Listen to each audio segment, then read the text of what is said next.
वो इंटरनेट पर सर्वशक्तिमान परमेश्वर के वचन पढ़ती है और खुश होती है कि यह परमेश्वर की वाणी है और सर्वशक्तिमान परमेश्वर लौटा हुआ प्रभु यीशु है। लेकिन उसका परिवार पादरी की झूठी बातों में आकर उसे सच्चा मार्ग छोड़ने पर मजबूर करने के लिए तमाम तरह की बाधाएं उत्पन्न करता है।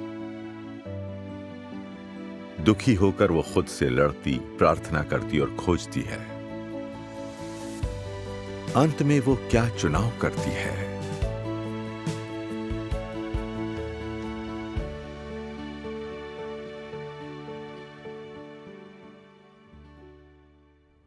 मार्च 2018 में रिश्तेदारों ने अंत के दिनों का सर्वशक्तिमान परमेश्वर का सुसमाचार सुनने के लिए मुझे ऑनलाइन सभा में बुलाया।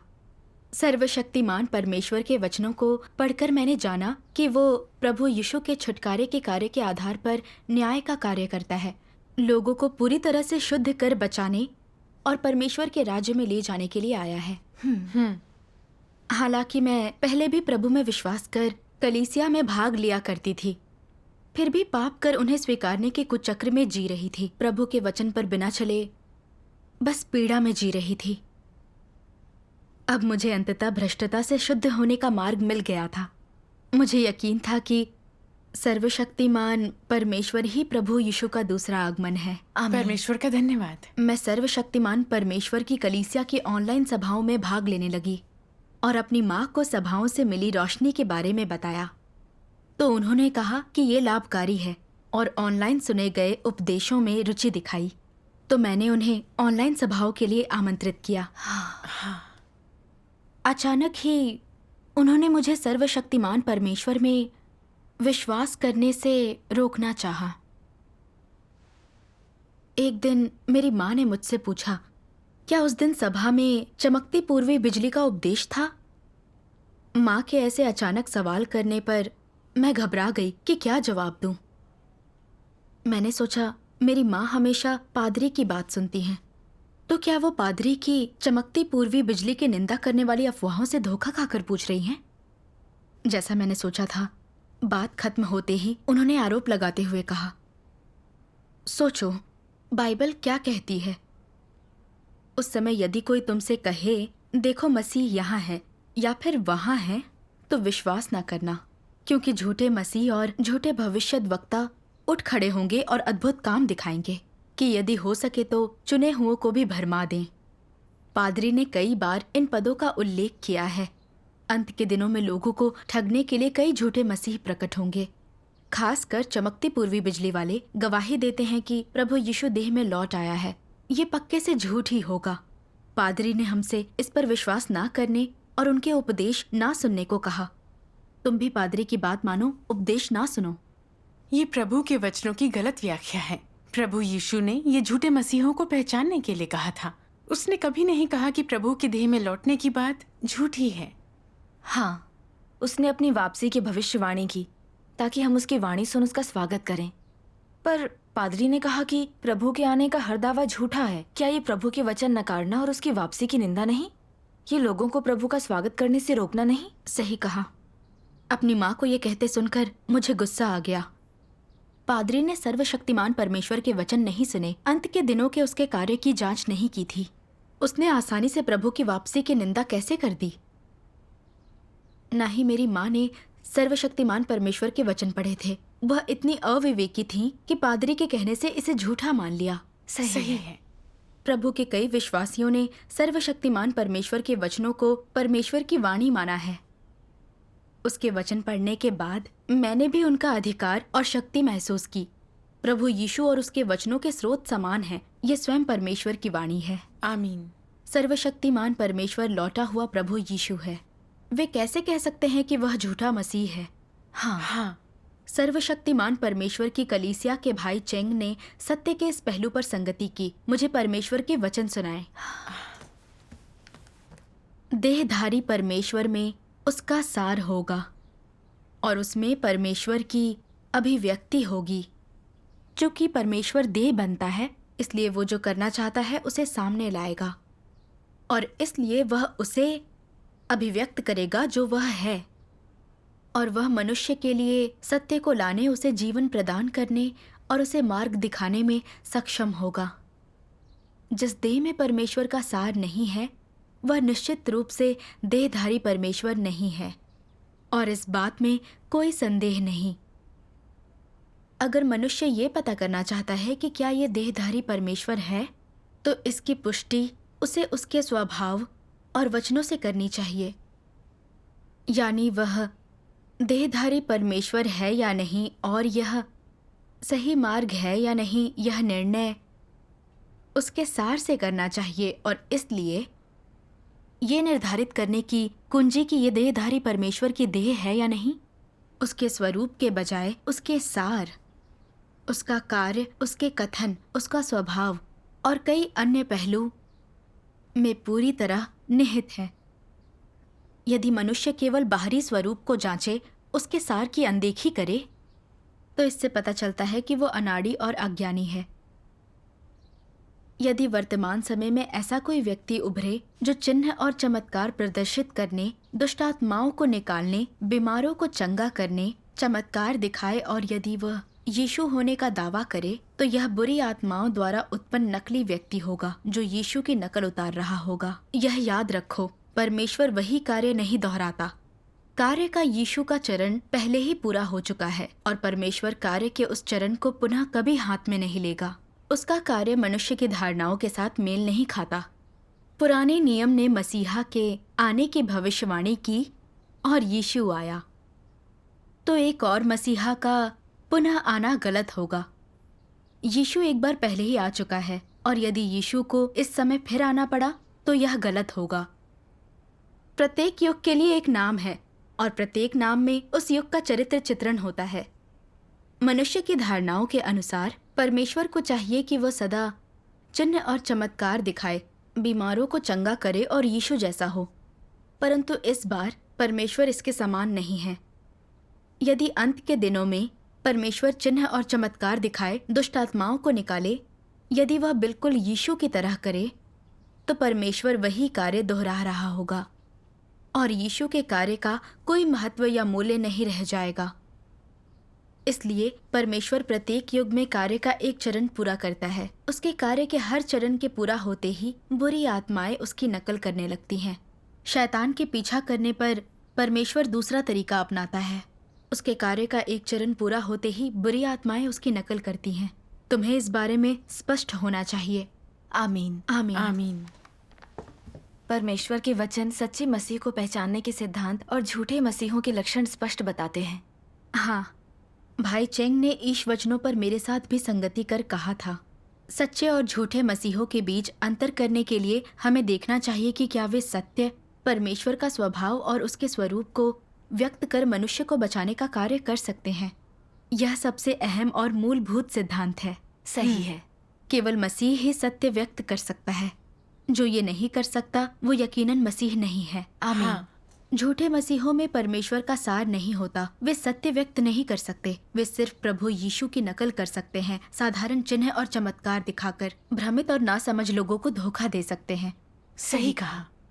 इसलिए अगर कोई खुद को मसीह का आगमन बताता है पर सत्य व्यक्त ना करके केवल चिन्ह और चमत्कार दिखाता है, तो वह लोगों को ठगने के लिए दुष्टात्मा की नकल और झूठा मसीह है।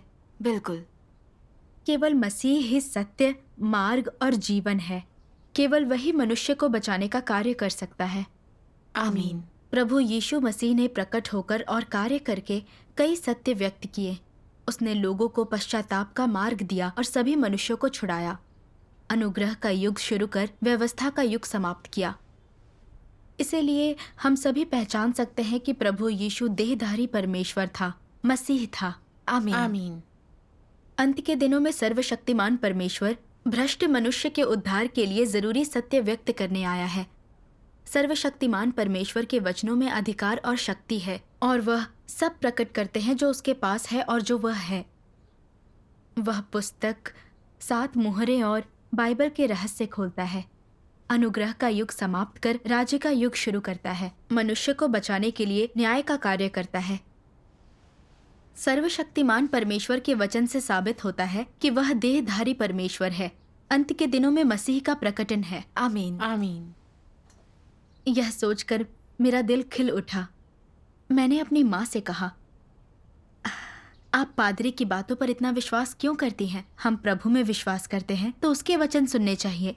जैसा कि प्रभु यीशु ने कहा था, मेरी भेड़ें मेरा शब्द सुनती हैं। सर्वशक्तिमान परमेश्वर के वचन सच्चे और झूठे मसीहों के सत्य पर संगति करते हैं। मसीह मनुष्य के पुत्र के रूप में देहधारी परमेश्वर है। चूंकि मसीह स्वयं परमेश्वर है, वह सत्य व्यक्त कर लोगों को बचाने का कार्य कर सकता है। झूठे मसीह भ्रष्ट और नकलची लोग हैं जो सत्य व्यक्त कर मनुष्य को बचा नहीं सकते, सिर्फ ठगने के लिए संकेत और चमत्कार दिखा सकते हैं। सही है। अंत के दिनों में सर्वशक्तिमान परमेश्वर न्याय कार्य कर लोगों को शुद्ध कर बचाने के लिए सत्य व्यक्त करता है। उसके वचनों द्वारा हम सच्चे और झूठे मसीहों को जान सकते हैं। परमेश्वर की वाणी सुनकर प्रभु की वापसी का स्वागत कर सकते हैं। हाँ, मेरी बात पूरी होने से पहले ही माँ उठ गई। मैंने उन्हें सर्वशक्तिमान परमेश्वर के वचन सुनाना चाहा, पर वो गुस्से से चली गईं। यह सुनकर भाई बहनों ने मुझसे कहा कि मेरी माँ पादरी की बातों में आ गई हैं, सच्चे और झूठे मसीहों को पहचानने का सत्य नहीं समझ पाई और ईश कार्य को गलत समझा। हाँ, उन्होंने मुझसे उनके साथ सत्य पर और संगति करने और धारणाएं और भ्रम दूर करने के लिए भी कहा। फिर मुझे उनके साथ सच्चे और झूठे मसीहों की पहचान पर संगति करने का मौका मिला। मेरी बात उन्हें सही और बाइबल के अनुरूप लगी। फिर वे मेरी ऑनलाइन सभाओं की उतनी विरोधी नहीं रही। बोली कि सर्वशक्तिमान परमेश्वर के वचन पढ़ना चाहती हैं। परमेश्वर का धन्यवाद। इससे मुझे बहुत खुशी हुई। मैंने सर्वशक्तिमान परमेश्वर की कलीसिया की ऐप डाउनलोड कर सभा में आने को कहा, पर सभा से पहले पादरी द्वारा पोस्ट की गई अफवाहें देखकर वे मुझे फिर से रोकने लगी। एक दिन जब मैं काम पर थी, मेरी माँ ने मुझे पादरियों द्वारा कलीसिया की निंदा करने वाली वीडियो का स्क्रीनशॉट भेजकर मुझे वीडियो देखने के लिए कहा। स्क्रीनशॉट देखकर मुझे बहुत गुस्सा आया। इन पादरियों को परमेश्वर का जरा भी भय क्यों नहीं है? वे अंत के दिनों के ईश कार्य की निंदा के लिए झूठ फैलाते हैं, सच्चे मार्ग की जांच करने से रोकते हैं। वे बहुत दुष्ट हैं। बिल्कुल। मैं समझ नहीं पाई।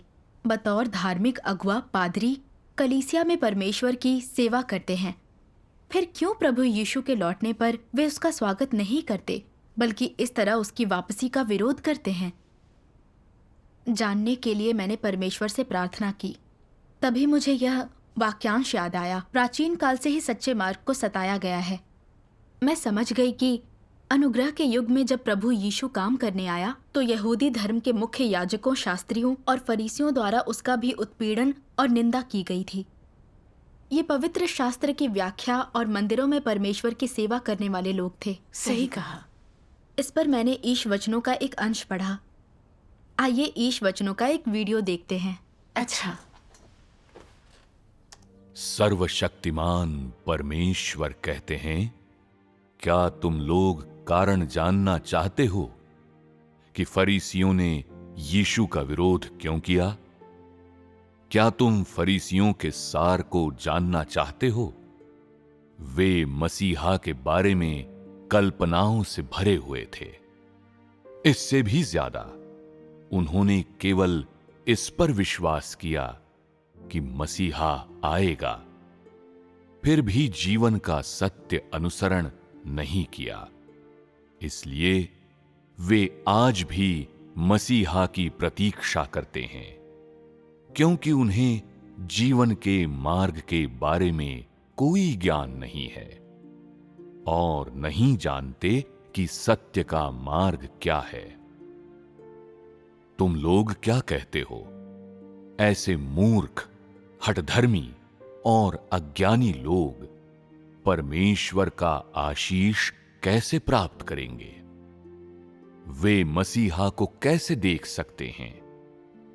उन्होंने यीशु का विरोध किया क्योंकि वे पवित्र आत्मा के कार्य की दिशा नहीं जानते थे, क्योंकि वे यीशु द्वारा बताए गए सत्य के मार्ग को नहीं जानते थे, और इसके अलावा क्योंकि उन्होंने मसीहा को नहीं समझा था।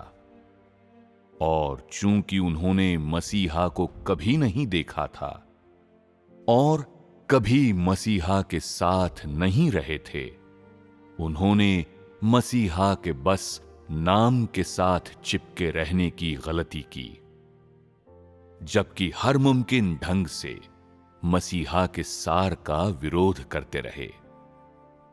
ये फरीसी सार रूप से हठधर्मी एवं अभिमानी थे और सत्य का पालन नहीं करते थे।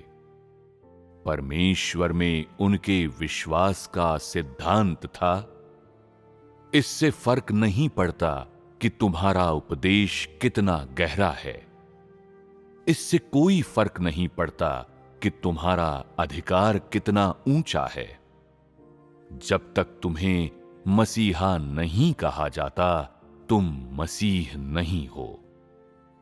क्या ये सोच हास्यास्पद और बेतुकी नहीं है? आमीन। आमीन। परमेश्वर के वचनों से मैंने समझा कि फरीसियों द्वारा प्रभु यीशु के प्रतिरोध और निंदा का मूल कारण सत्य से नफरत और परमेश्वर के प्रति शत्रुता रखने की उनकी प्रकृति और सार था। वे परमेश्वर का भय नहीं मानते थे, सत्य की खोज नहीं करते थे। उन्होंने स्पष्ट देखा कि प्रभु यीशु के वचनों और कार्य में अधिकार और शक्ति है, पर चूंकि ये उनकी धारणाओं से अलग था, इसलिए उन्होंने प्रभु यीशु को नकारा, बदनाम किया, उसकी निंदा की और अंत में प्रभु को सूली पर चढ़ा दिया। हाँ, अंत के दिनों में परमेश्वर के कार्य को लेकर धार्मिक संसार के पादरी और एल्डर धार्मिक धारणाओं से हठपूर्वक चिपके रहते हैं। सर्वशक्तिमान परमेश्वर चाहे सत्य व्यक्त करे या उसके वचन जितने भी अधिकारपूर्ण हो, अगर ये उनकी धारणाओं से मेल ना खाए तो वे उन्मत्त होकर विरोध और निंदा करते हैं। हमें जांच करने से रोकने के लिए अफवाहें फैलाते हैं और हमें नियंत्रित कर परमेश्वर की वाणी सुनने और प्रभु का स्वागत करने से रोकते हैं। वे बहुत शातिर हैं। हाँ, क्या ये फरीसियों द्वारा प्रभु यीशु का विरोध और निंदा करने वाला सार नहीं है? वे फरीसियों से भी ज्यादा परमेश्वर का विरोध करते हैं। हाँ, वे झूठे मसीहों से रक्षा करने के बहाने प्रभु के वचनों की गलत व्याख्या करते हैं। वे सर्वशक्तिमान परमेश्वर का विरोध कर स्वागत करने से रोकते हैं। वे लोगों को स्वर्ग के राज्य में प्रवेश करने से रोकते हैं।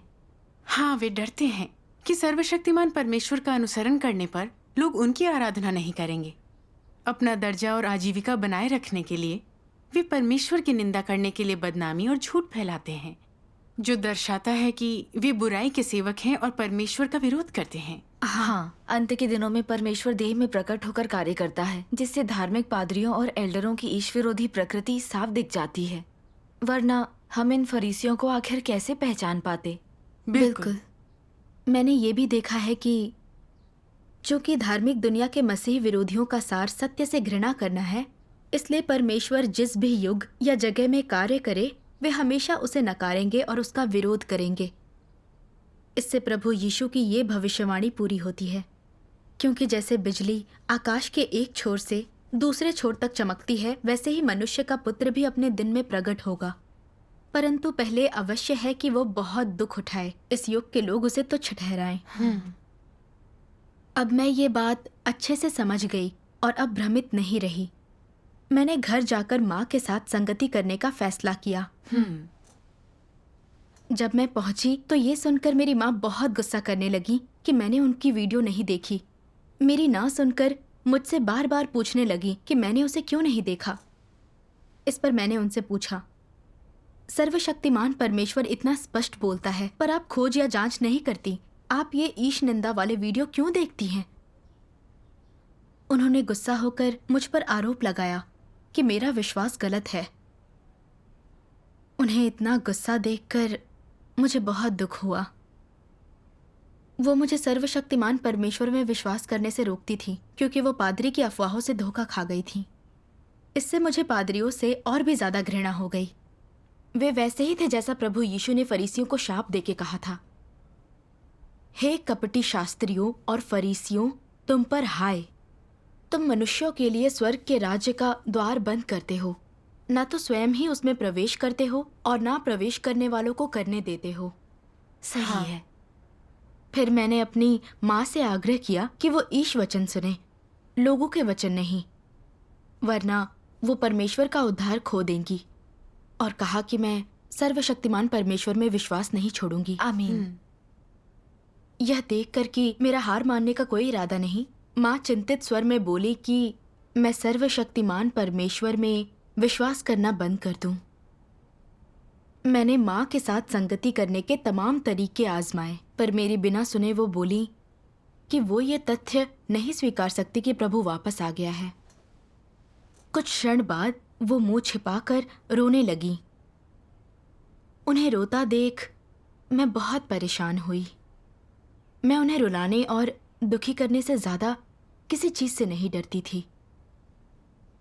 अपनी माँ की नजर में मैं हमेशा से एक आज्ञाकारी बच्ची रही हूं, पर अब मैं उन्हें बहुत चिंतित और परेशान कर रही थी। मैंने सोचा उनकी बात सुनकर सभाओं में शामिल होना बंद कर दूं। लेकिन फिर मैंने सोचा प्रभु में विश्वास करते समय मैं हमेशा कलीसिया की सेवा पहले और अपने मामले बाद में रखती थी।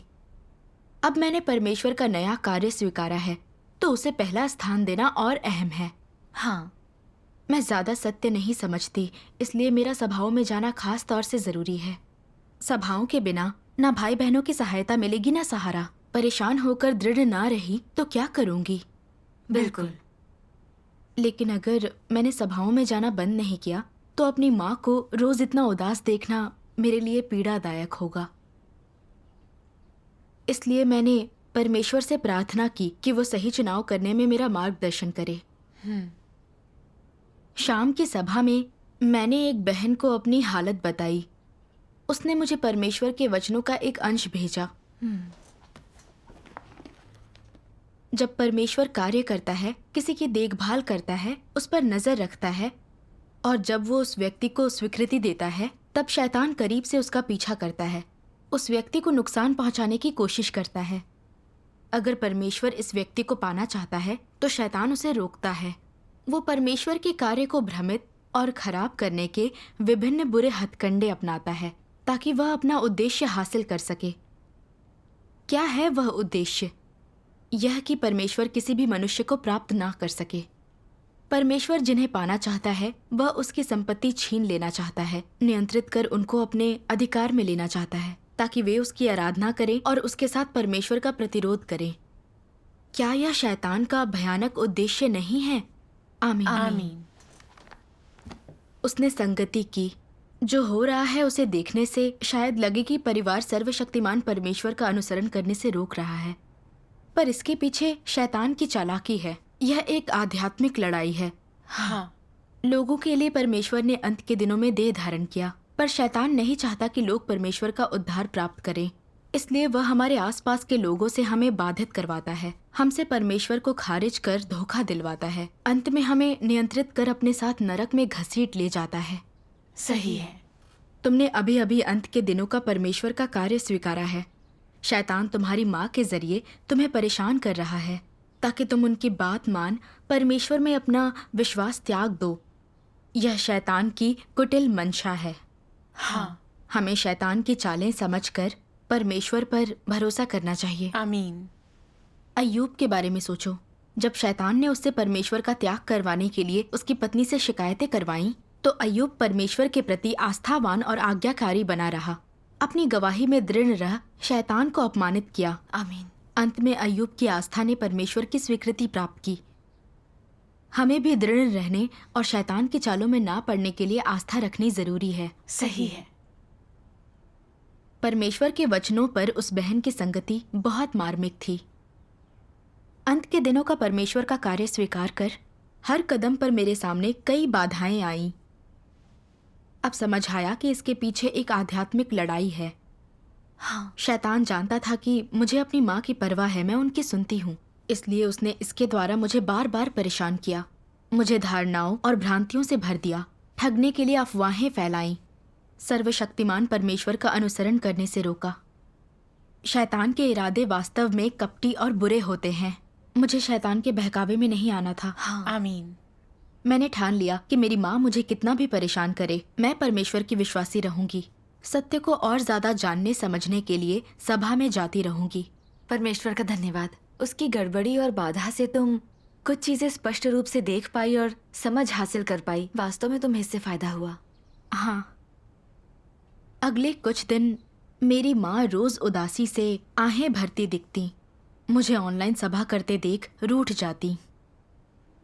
अपनी माँ को इस तरह देख मैं अभी भी थोड़ी विवश महसूस करती, पर मैं सर्वशक्तिमान परमेश्वर में विश्वास के मामले में समझौता नहीं कर सकती थी। आमीन।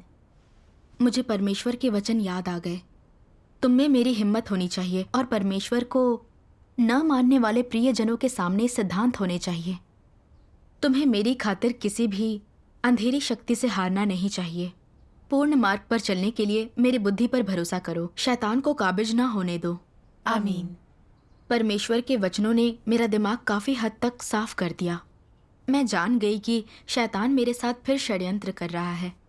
उसने देखा कि मैंने अपना विश्वास नहीं छोड़ा, इसलिए माँ की आड़ से हमला कर रहा था ताकि मैं सभाओं में शामिल ना हो सकूं। मुझे परमेश्वर पर निर्भर रहकर शैतान को अपमानित कर उस पर विजय पानी थी। हाँ। इसके बाद मैं अपनी माँ से रोज बात करती और उनके लिए अपनी चिंता और परवाह दिखाती, पर सभाओं और परमेश्वर के वचन पढ़ने के समय उनसे बचती। धीरे धीरे माँ ने मेरे विश्वास में दखल देना बंद कर दिया। ऑनलाइन सभाओं में भाग लेने पर वो कुछ न कहती। शैतान पर काबू पाने में मैं परमेश्वर के मार्गदर्शन के लिए बहुत आभारी हुई। परमेश्वर का धन्यवाद। स्पष्टता से चीजें और शैतानी षड्यंत्र समझने से हम परेशान या विवश नहीं होते। बिल्कुल। फिर अचानक मेरे पिता और भाई को सर्वशक्तिमान परमेश्वर में मेरे विश्वास का पता चला। उन्होंने मुझे धर्म में वापस लाने की कोशिश की। एक दिन मेरे भाई ने गुस्सा होकर मुझ पर आरोप लगाया, तुम इतनी जिद्दी क्यों हो? तुम्हारे विश्वास को लेकर माँ चिंतित और दुखी है। तुम्हें नींद कैसे आती है? पूरा परिवार सर्वशक्तिमान परमेश्वर में तुम्हारे विश्वास से असहमत है। क्या तुम माँ पिताजी की खुशी के लिए इसे छोड़ नहीं सकती? अपने परिवार की गलतफहमियों और आरोपों का सामना कर मुझे बुरा लगा और मैं अपने आंसू बहने से रोक नहीं पाई। मैं उन्हें सब बताना चाहती थी जो मैंने अपने विश्वास से पाया था, पर उन्होंने अपने हर शब्द से मुझ पर आरोप लगाया और मुझे डांटा। मैं थोड़ी कमजोर महसूस करने लगी। मैंने चुपचाप परमेश्वर को पुकार कर आस्था देने के लिए कहा ताकि मैं दृढ़ रह सकूं। प्रार्थना के बाद मुझे याद आया कि प्रभु यीशु ने कहा था, जो माता पिता को मुझसे अधिक प्रिय जानता है वह मेरे योग्य नहीं। मैं तुमसे सच कहता हूँ कि ऐसा कोई नहीं जिसने परमेश्वर के राज्य के लिए घर, पत्नी, माता पिता या बाल बच्चों को छोड़ दिया हो और इस समय कई गुना अधिक ना पाए और आने वाले युग में अनंत जीवन। आमीन। मेरा परिवार मुझे परमेश्वर पर विश्वास करने से रोक रहा था। उसका अनुसरण करना है तो मुझे चुनाव करना होगा। परिवार के बाधा और मुझे ना समझ पाने के कारण मैं परमेश्वर का अनुसरण छोड़ नहीं सकती। सही है। मैंने पतरस के बारे में सोचा। प्रभु यीशु का अनुसरण करते हुए उसे भी उसके माता पिता ने बाधित किया था, फिर भी उसने बेझिझक प्रभु का अनुसरण करना चुना। वह परमेश्वर से अधिक प्रेम करता था। मुझे उसकी मिसाल पर चलना चाहिए। आमीन। आमीन। यह सोचकर मैं थोड़ी शांत हो गई। मैं उनसे अच्छे से बात करना चाहती थी ताकि वे जान सकें कि सर्वशक्तिमान परमेश्वर ही लौटा हुआ प्रभु यीशु है। पर मेरे पिता और भाई ने कुछ कहने नहीं दिया, बल्कि मेरे कलीसिया में लौटने पर जोर दिया। मैंने असहाय महसूस किया। मेरा परिवार परमेश्वर की विश्वासी होने से रोकता था, पर बचपन से मेरे माता पिता और भाई ने मेरी परवाह और मुझसे प्यार किया था। अब वे मुझे डांटते और रोकते थे और ये सहना कठिन था। मेरी आस्था का अभ्यास इतना कठिन क्यों था? मैं वाकई नहीं जानती थी कि वे मुझे आगे कैसे रोकेंगे। मुझे क्या करना चाहिए? मुझे परमेश्वर के वचनों का एक अंश याद आया। कार्य के इस चरण में हमसे परम आस्था और प्रेम की बहुत अपेक्षा की जाती है। थोड़ी सी लापरवाही से हम लड़खड़ा सकते हैं, क्योंकि कार्य का ये चरण पिछले सभी चरणों से अलग है। परमेश्वर मानव जाति की आस्था को पूर्ण करता है, जो अदृश्य और अमूर्त है। इस चरण में परमेश्वर वचनों को आस्था में, प्रेम में और जीवन में पूर्ण रूप से परिवर्तित करता है। लोगों को तब तक शुद्धिकरण की आवश्यकता है जब तक उनकी आस्था अय्यूब से बड़ी ना हो जाए। किसी भी समय परमेश्वर से दूर जाए बिना उन्हें अविश्वसनीय पीड़ा और यातनाओं को सहना आवश्यक है। जब वे मृत्यु तक आज्ञाकारी रहते हैं और परमेश्वर में अत्यंत विश्वास रखते हैं तो परमेश्वर के कार्य का ये चरण पूरा हो जाता है। आमीन। परमेश्वर के वचन से मैं समझी। मुझे मेरे परिवार ने घेर लिया था। परमेश्वर ने मुझे सत्य से लैस करने, मेरी आस्था पूर्ण करने के लिए ये परिस्थिति तैयार की थी। हाँ, मेरे परिवार ने मुझे परमेश्वर में विश्वास करने से रोका। हालांकि मैं उदास और कमज़ोर थी, पर परमेश्वर ने अपने वचनों से मेरी अगुवाई और मार्गदर्शन किया, मुझे छोड़ा नहीं, जिससे मैं अपने परिवार की बाधा के सामने दृढ़ता से खड़ी रह पाई। इससे गुजरकर मुझे कुछ सत्य समझ आया। मैंने धार्मिक पादरियों द्वारा परमेश्वर के विरोध और शैतान के इरादों का सार समझ लिया और परमेश्वर में मेरी आस्था बढ़ गई। परमेश्वर का धन्यवाद। परमेश्वर का कार्य बुद्धिमत्तापूर्ण और व्यावहारिक है। आमीन। आमीन। भविष्य में मुझे चाहे किसी भी मुश्किल का सामना करना पड़े, मुझे चिंता करने की जरूरत नहीं। मुझे विश्वास था कि परमेश्वर मेरी अगुवाई और मार्गदर्शन करेगा। परमेश्वर का धन्यवाद। इससे परमेश्वर के अनुसरण की मेरी इच्छा और प्रबल हो गई। परमेश्वर का धन्यवाद। सत्य समझकर ताकत और आत्मविश्वास मिलता है। हाँ, क्या सर्वशक्तिमान परमेश्वर में तुम्हारे विश्वास के प्रति तुम्हारे परिवार का रवैया नरम हुआ? नहीं, परमेश्वर का अनुसरण करने में मेरी मजबूत आस्था देख उन्होंने मुझे नए तरीके से परेशान किया। एक दिन मेरे पिता ने दरवाज़ा खटखटाया। दरवाज़ा खोलते ही मेरी माँ ने रो के कहा, सर्वशक्तिमान परमेश्वर में आस्था रखना छोड़ दो। पादरी की बात सुनो। अगर तुम प्रभु में विश्वास करो तो क्या ये वैसा ही नहीं है? उन्हें इस तरह देख गुस्सा भी आया और मुझे बहुत दुख भी हुआ। मेरी माँ सर्वशक्तिमान परमेश्वर द्वारा व्यक्त सत्य को खोजने या स्वीकारने को तैयार नहीं थी। वह पूरी तरह पादरी की बात सुनती, उसे सच मानती थी। अंत के दिनों में परमेश्वर का उद्धार भी अस्वीकारा और मुझे परमेश्वर का अनुसरण करने से रोका। मैंने देखा कि माँ को परमेश्वर में विश्वास नहीं था, वह लोगों का अनुसरण करती है। सही है। सर्वशक्तिमान परमेश्वर द्वारा व्यक्त सत्य लोगों को उजागर करता है। सच्चे और झूठे विश्वासी गेहूं और मोट घास की तरह अलग कर दिए जाते हैं। हालांकि हम एक परिवार थे, पर सत्य के प्रति अपने भिन्न रवैयों के कारण हमने भिन्न मार्ग अपनाए। अगर मेरी माँ ने अभी भी अंत के दिनों का ईश कार्य नकारा तो वह और मैं अलग अलग रास्तों पर चल देंगे। अब मुझे अडिग रहना था, अपनी भावनाओं से शासित नहीं होना था, गवाही देकर परमेश्वर पर भरोसा करना था। आमीन। इसलिए मैंने शांत होकर अपनी माँ से कहा, क्या हम प्रभु के आने की प्रतीक्षा नहीं करते? अब प्रभु वापस आ गया है। अंत के दिनों में परमेश्वर का न्याय कार्य शुरू हो गया है। उम्मीद है कि आप भी इसको ध्यान से जांचेंगी, हमेशा पादरी की नहीं सुनेंगी। अगर हमने अंत के दिनों में परमेश्वर का उद्धार खोया तो हम उद्धार का अवसर पूरा खो देंगे। हाँ। मेरी माँ पल भर के लिए चुप हो गई, पर मेरे पिता ने क्रोधित होकर कहा, तुम सर्वशक्तिमान परमेश्वर में विश्वास छोड़ोगी या नहीं? मैंने उनकी ओर देखा और दृढ़ता से कहा, नहीं। यह कहकर मुझे शांति और सुरक्षा की गहरी अनुभूति हुई। अंततः मैंने अपना दृढ़ रुख दिखा दिया था। परमेश्वर का धन्यवाद।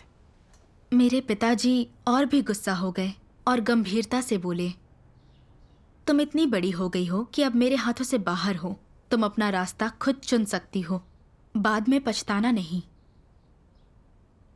मेरे पिता के शब्दों ने मुझे एहसास दिलाया कि मैं बड़ी हो गई हूं और ये अपने जीवन की जिम्मेदारी लेने का वक्त है। अब मैं अंत के दिनों के परमेश्वर के कार्य के नक्शे कदम पर चल रही थी, इसलिए मुझे बेझिझक इस पर चलना चाहिए। हाँ। फिर मेरे माता पिता ने मेरे विश्वास में दखल देना बंद कर दिया। इस बाधा से मैंने कुछ विवेक हासिल किया और कुछ सत्य समझ पाई। मुझे वाकई लगा कि परमेश्वर सर्वशक्तिमान और बुद्धिमान है। मैंने देखा कि शैतान नीच और दुष्ट है, और मैंने महसूस किया कि परमेश्वर मेरा स्तंभ है। आमीन। अब मैं सत्य और परमेश्वर का अंत तक अनुसरण करूंगी। परमेश्वर का धन्यवाद।